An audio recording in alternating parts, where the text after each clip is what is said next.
Hello and welcome back to Corben's Comics Reviews. And today I'm going to do an review of the five-parter called Cage by Marvel Max Comics, put out in 2002. Just a glimpse of these covers. Talk about eye candy. I mean, masterful as only Corben can do it. So Marvel Max was a little bit on the edgier side back in 2002, and this story here is basically urban hip-hop-ish kind of drama.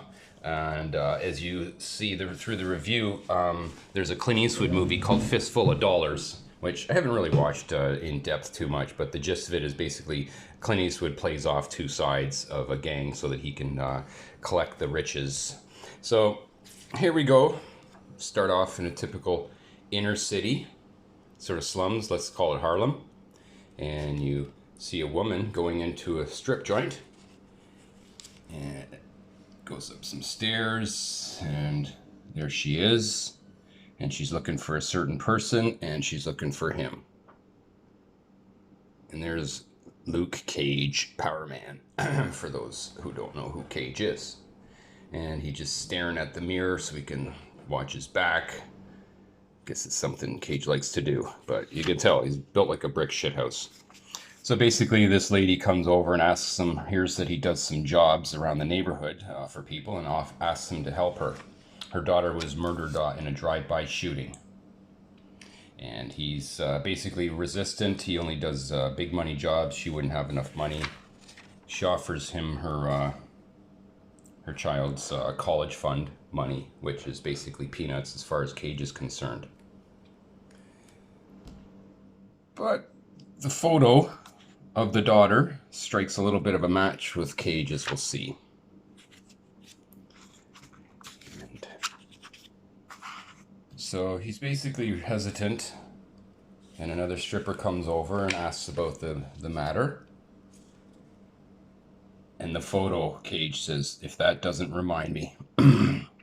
Turns out he's going to help her. Says, you'll pay me enough for this afternoon. So he goes over to the neighborhood, sees it. Bunch of guys playing basketball. And they're pretty badass. Cage approaches. And they get into a little bit. This is Clifto's gang, by the way. Smashes their basketball. And he's threatened with a gun. Cage doesn't flinch. Pull that trigger. Try me. And the guy chickens out and gets basically sent to the hospital. Slapped around. A couple of his friends try to help. And they all get pummeled.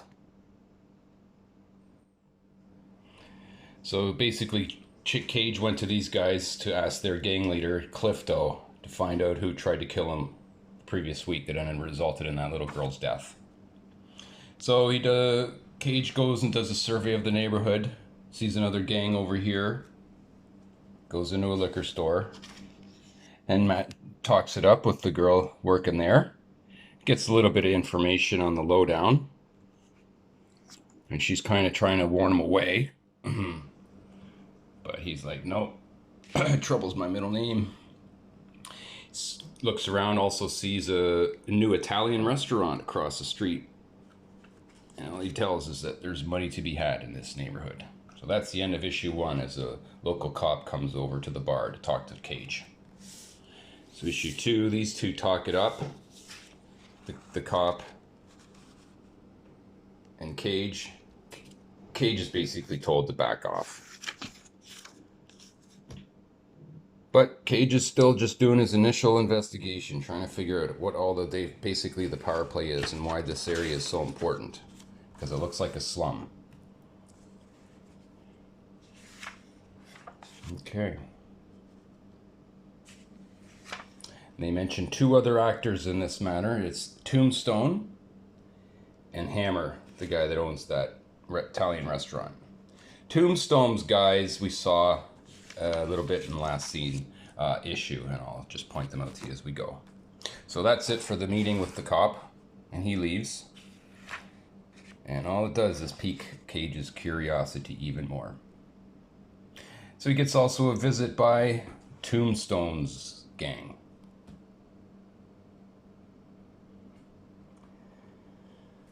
And Cage brushes them off, walks over to the Italian neighborhood restaurant, goes to speak to the boss, and they set up an appointment for later. And Cage goes back to the bar. So here we have two different gangs, Tombstone's gang and Hammer's gang. Italians and hip-hop, or whatever you want to call them. So he's back at the bar having a drink, comparing some old pictures.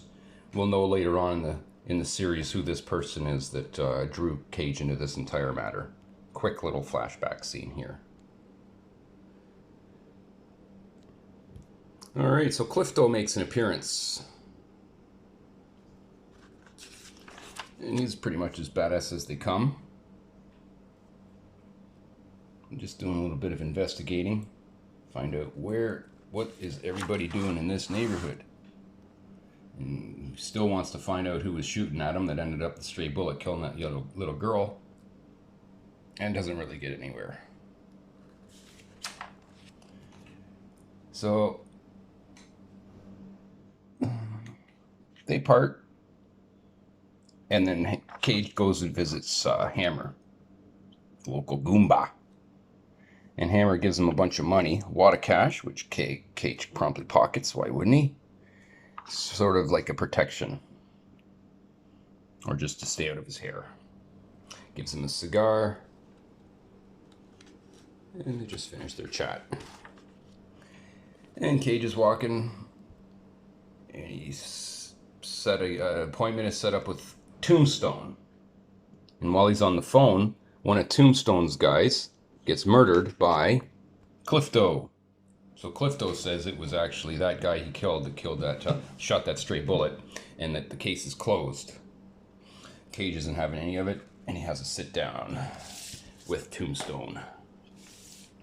Look at that cover, just awesome. Okay, issue 3, Tombstone now. He's a scary looking dude. Pretty much as scary as they come. Corben can really draw some creepy badasses. And these two have a talk. Tombstone's trying to get Cage on his side. Cops in Tombstone's back pocket.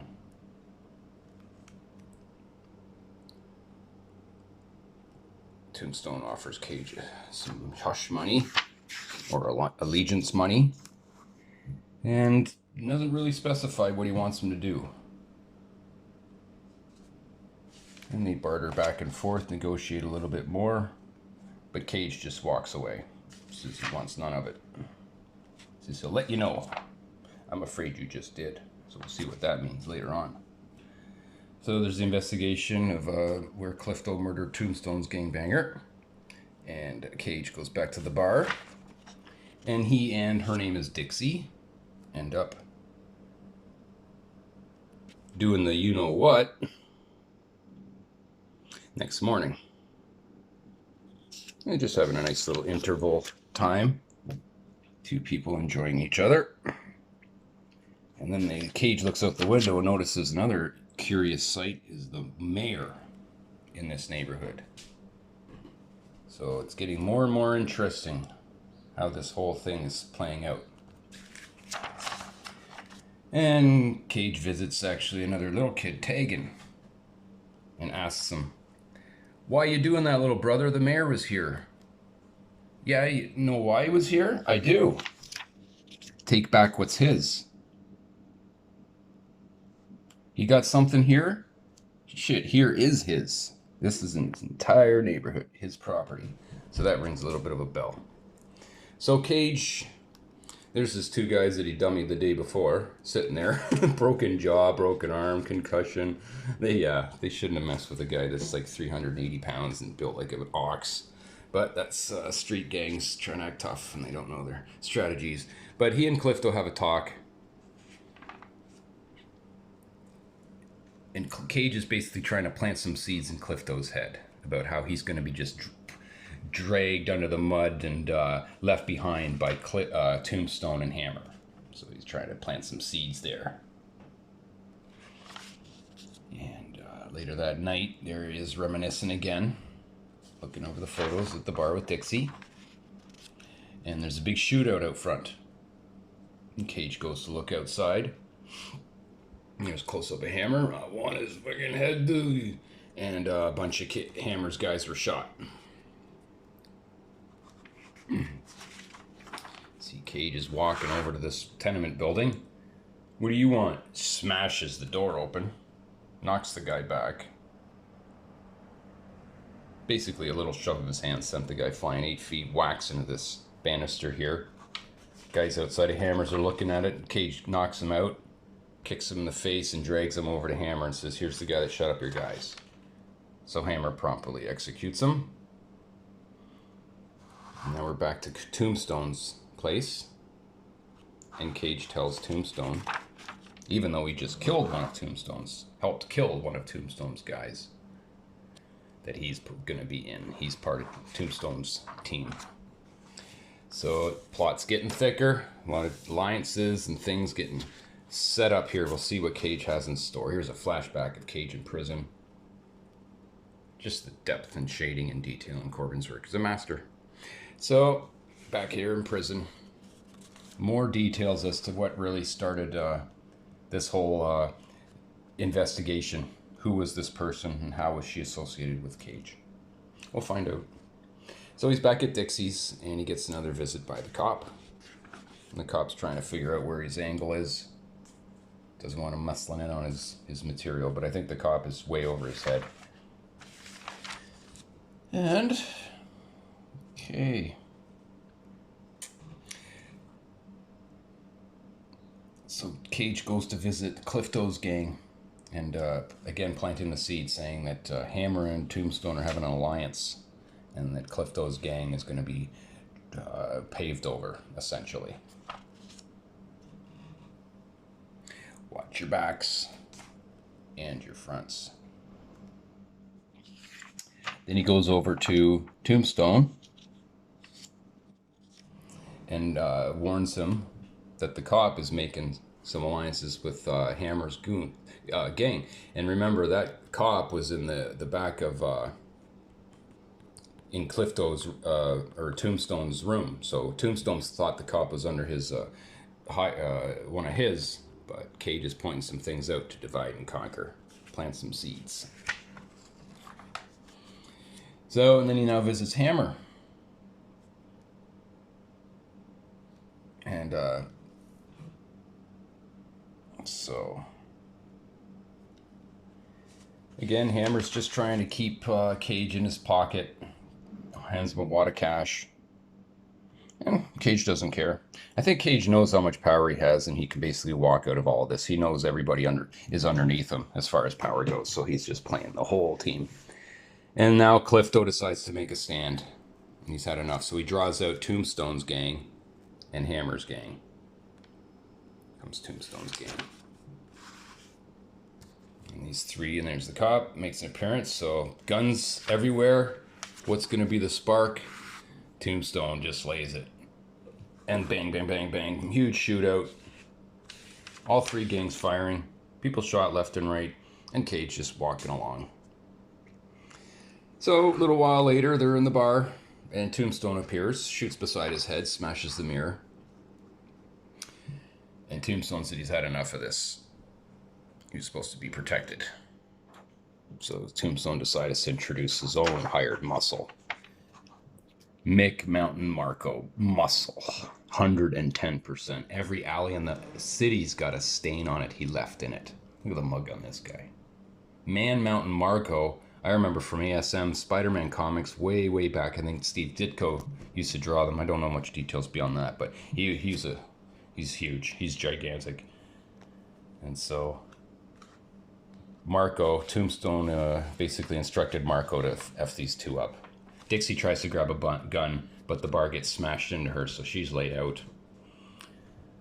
Massive Cage punch to the side of the neck. Maybe another one right to the front of the head, to the face. Gonna go for another punch, but then Tombstone has Dixie at gunpoint, so Cage has to back down and take a beating.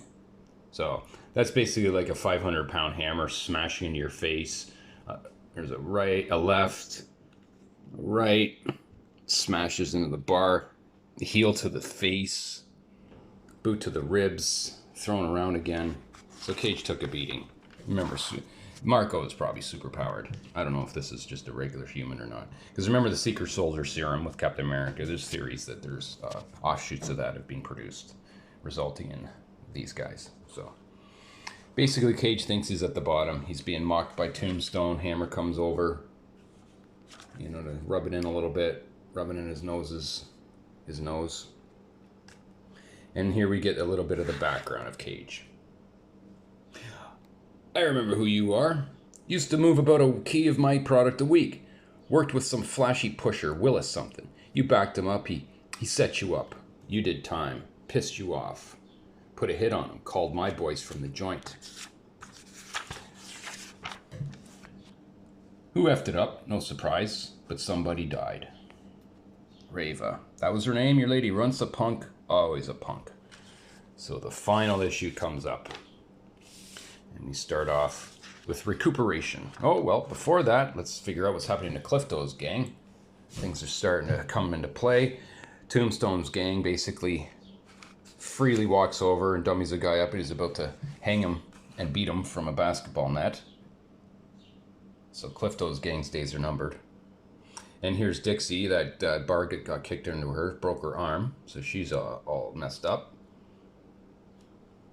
And here's Cage in bed recuperating. Trying to find out how long ago it was. Looks like just 1 day later, he's ready to back it again. Getting ready to enter the fray like a hero does. Heroes don't run. So, a little bit more motivation for Cage to get things done. As Cage sees the Clifto's gang getting dummied, Cage decides to take his anger out on Tombstone's gang. And just, I don't know, imagine getting kicked by a horse, because that's basically what happened to these guys, just all of them. But Cage is still trying to figure out why everybody's interested in this little area. Cage gets to work now on Hammer's gang. Sends one through the plate glass window. All of them are all sitting around, like, unconscious. And Cage is basically warning everybody. So later that evening, Cage gets drawn out by Dixie. There's Man Mountain Marko. Where are you, boy? Get your ass out here so I can frick it again. I'm gonna count to 10. And then Cage, of course, says, you do that, we'll be here till morning. And so the big fight comes. Cage and Man Mountain Marko. Fist to the face. Sends him flying. Marko, into a rage, shooting blindly, misses. A right to the face. Ooh, Marko gets a good punch in to Cage. But that just pisses him off. Cage is basically feeling guilt from all these years of having some stupid gripe, chip on his shoulder, and a beef against some other punk ass put an innocent girl in her grave. So Cage has had a lot of guilt over that, and he's basically letting it out right now. Dodges a Marko fist, punches him in the ribs. Marko grabs him, trying to rip his hat off, and all that does is slide Cage's out of the grip, grabs the chains around his neck, and it's got a tightening bolt right there in the middle. He just ties Marko up, choking, to a parking meter. And so the big confrontation finale comes. Here's Hammer. Here's Tombstone. There's one other person to be appearing, and that would be this guy, Clifto. Shot Man Mountain Marko. And Clifto's got dynamite too. He starts to blow up buildings. He says, I don't care, I'm taking everything down with him, but Tombstone and Hammer shoot him. Box drops into the box of dynamites, drops a stick of dynamite into the boxes, boom. And so here we have the final countdown. You have Cage in the middle, Tombstone and Hammer. And then what an ending.